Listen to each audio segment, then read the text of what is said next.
So my name is Mohammed D. Abdul Manan, and this video is about the RFID, like registered. So here, as you can see, this is the code. So there's a servo that I need to include it in my in my libraries. So basically, I download it. Then we have this RFID and that card, and we have this LCD or LED, and with server motor. So basically, the purpose of this is when you scan, and basically it will open. So it's like in the left side, so that's close.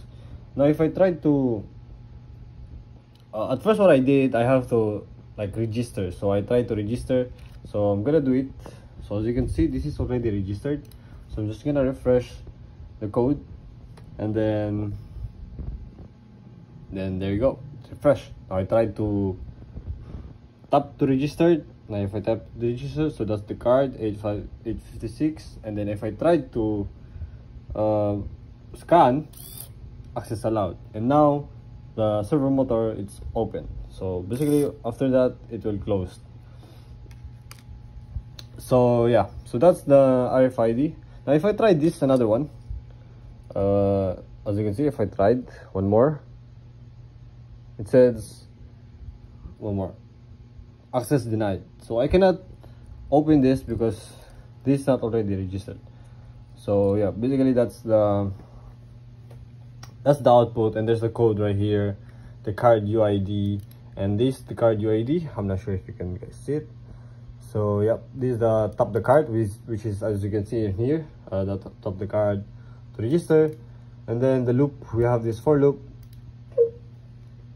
Then the card UID that you will see, guys, and to access, tap to card to access, which is this one. You guys can see in here once you registered. So basically you guys see this, tap the card to access. And then there's another for loop, which is allow access. Once it's allowed, then basically you can change the server motor into open, like open close. And then if not, then it will access denied, and then it'll go back, access, tap to the card, access. So there's a kind of delay. So after like delay of this, like 2 seconds, there's a delay, and then it's gonna go back. Yep. And also there's a delay. So that's the RFID. This works. So in the last activity I have, this one is not really working, especially I checked the battery, it's really hard. So yeah, it's not working, but yeah, this one works for RFID.